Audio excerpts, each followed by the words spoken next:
Vous écoutez Les Chroniques de Chicago, une campagne du jeu de rôle Vampire la Mascarade, 5e édition. Entrez dans le monde des ténèbres, mais soyez avertis, c'est un univers aussi violent qu'impitoyable, et nos joueurs y incarnent des monstres de la nuit qui pourraient être amenés à commettre de sinistres actions. Ce podcast se destine donc à une audience adulte.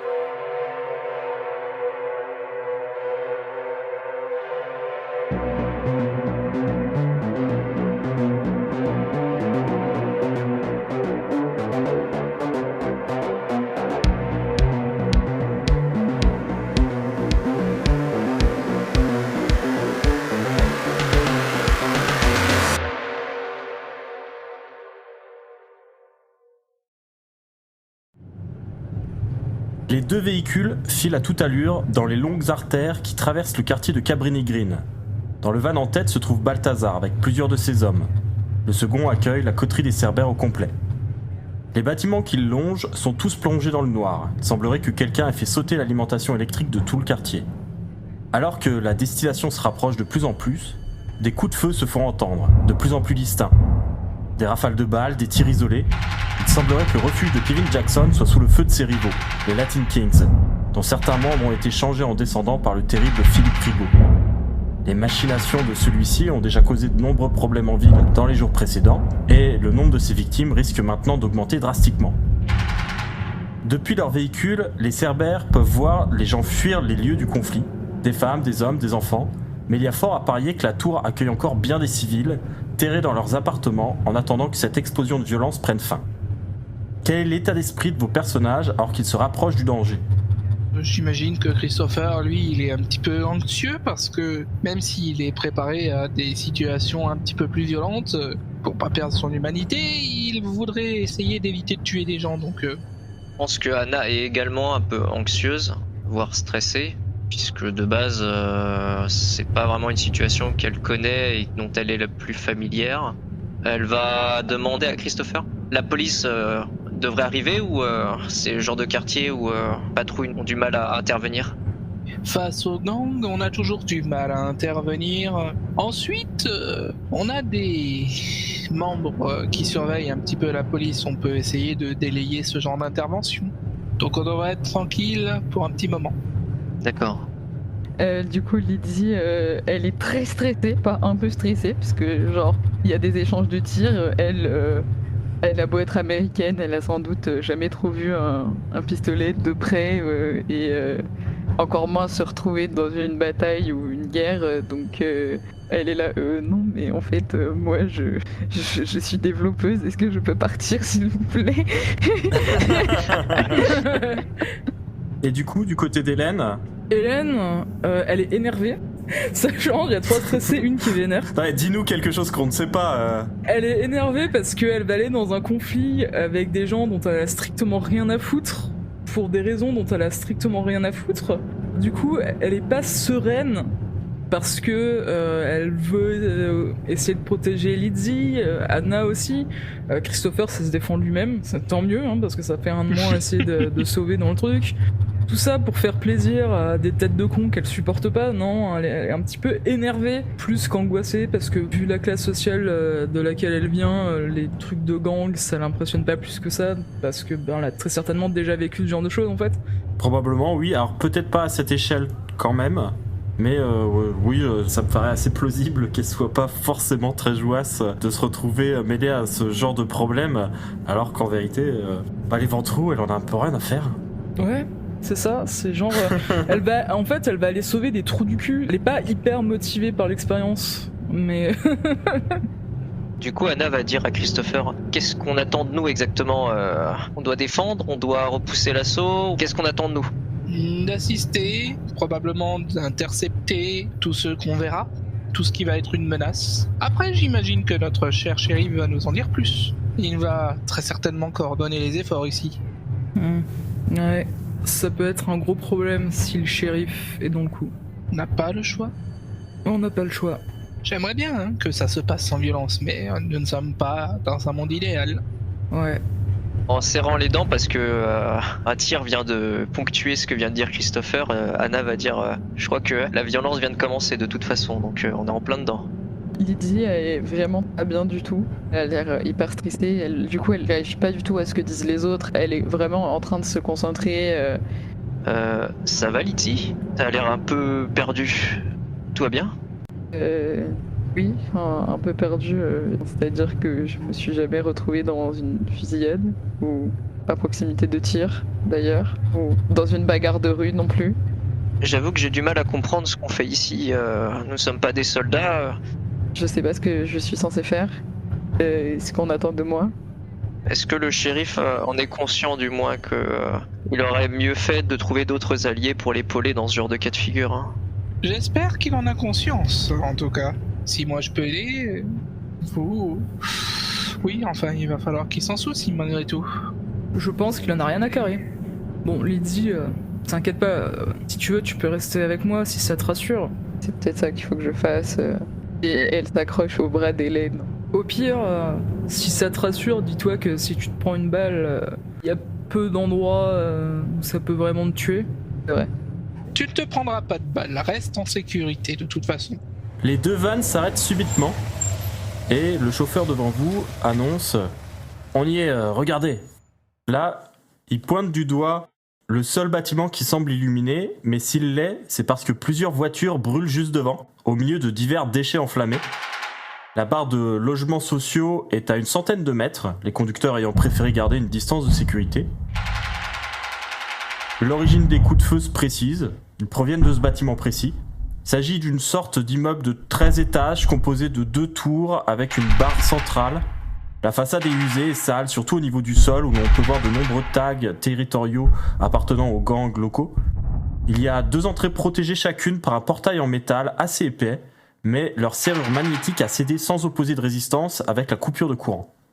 Cette barre de logements sociaux, les gens du quartier la surnomment Goldmine, la mine d'or. C'est peut-être bien parce qu'elle abrite le refuge d'un des chefs de gang les plus prospères en ville. Il se pourrait cependant que ses rivaux soient décidés à faire sauter la banque ce soir. Christopher, Hélène, Anna et Lydie ont été lourdement équipés par Balthazar et ses hommes. Tous les 4 portent un gilet en Kevlar. Bon, selon les règles normales de la V5, ça devrait rien changer à leur capacité à absorber les dégâts. Mais comme moi, je trouve pas forcément ça très logique, on considérera quand même que ça diminue un petit peu le nombre de dégâts avant que ceux-ci soient divisés par la constitution surnaturelle des vampires. Christopher s'est vu confier un fusil à pompe semi-automatique qui contient des cartouches incendiaires. Oh.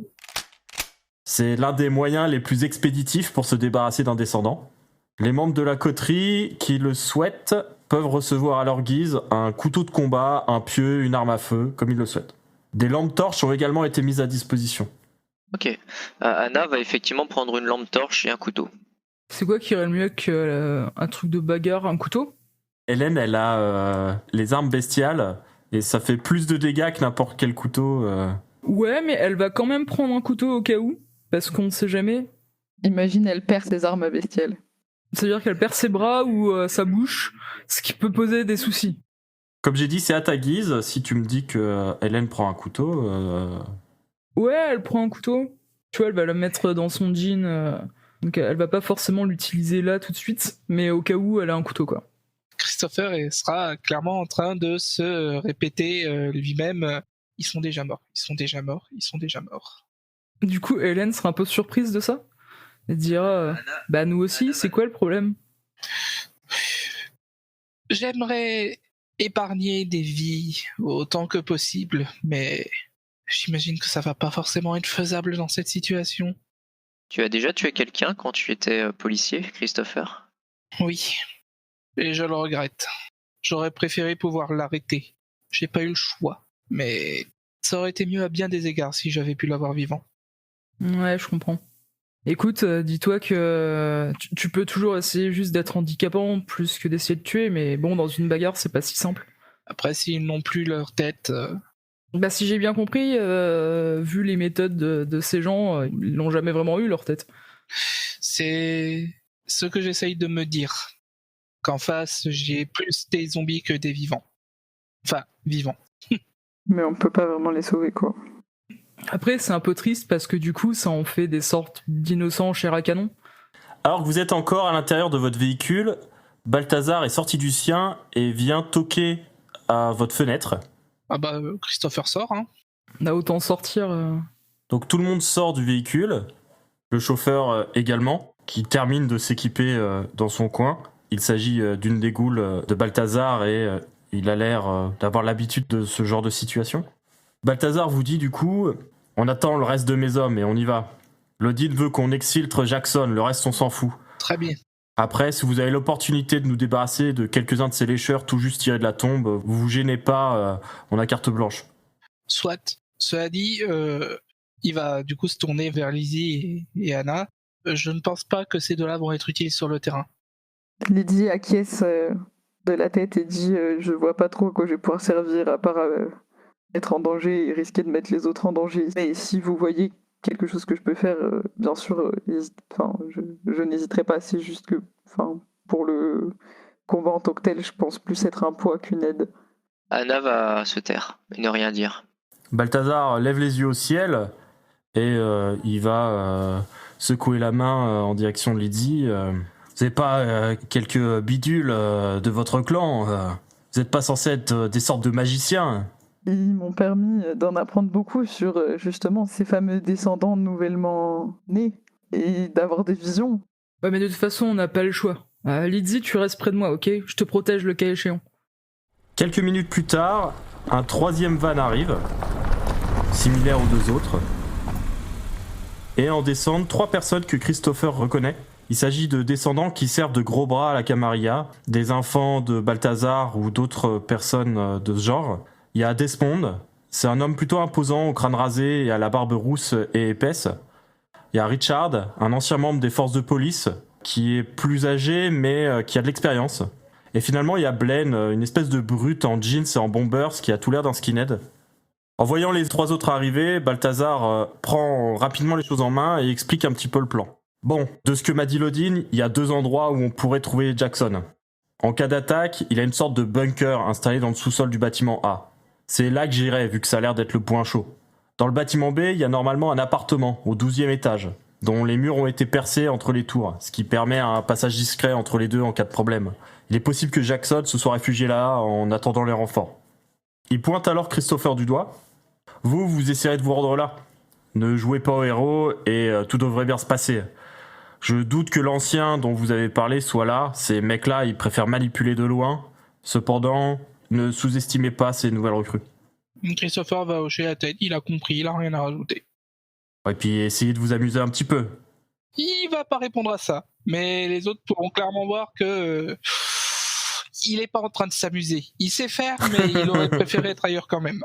Si ces lécheurs sont manipulés, il y est fort à parier que ceux qui les manipulent ont prévu notre arrivée, et auquel cas ça pourrait être une souricière, un piège qui se refermerait sur nous. Souricière, piège ou diversion. Et tu sais comment on désarme les pièges ? Après tout, vous avez réussi à trouver des choses sur eux et même ces rats qu'on a rencontrés ont été capables de démanteler leur refuge, donc on va peut-être les prendre par surprise.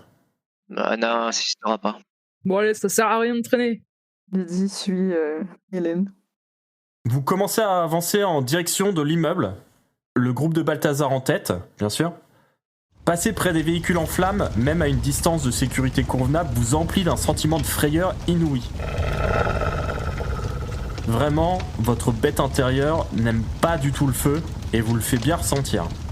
Les échanges de coups de feu se font plus distincts et vous entendez maintenant clairement qu'ils proviennent majoritairement du bâtiment A, et plus précisément de ses profondeurs. Mais les 2 entrées sans exception s'ouvrent sur des cadavres, certains portant les couleurs des Bloods, d'autres celles des Latin Kings, mais il y a aussi l'air d'y avoir de nombreux morts sans signe distinctif, de simples habitants du quartier. Vos sens sont en ébullition. Après le feu, c'est maintenant le sang omniprésent qui agite vos entrailles. Ce carnage vous donne la désagréable impression d'un festin, et plus que jamais, vous vous sentez vampire. Balthazar et ses hommes se dirigent vers la porte du bâtiment A, alors que Desmond, l'un des siens, va vous accompagner du coup.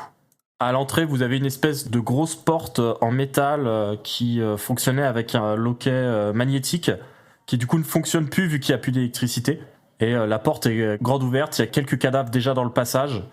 Christopher va plus ou moins passer devant, sauf si Desmond passe devant lui, mais clairement il estime que du groupe c'est à lui d'être en première ligne. Non, Desmond va laisser Christopher prendre l'initiative. Après tout, Christopher a une place sociale plus haute que la sienne. Il respecte ton rang. Si tu prends l'initiative de prendre les devants, il te laisse prendre les devants. Bah, Christopher le fait.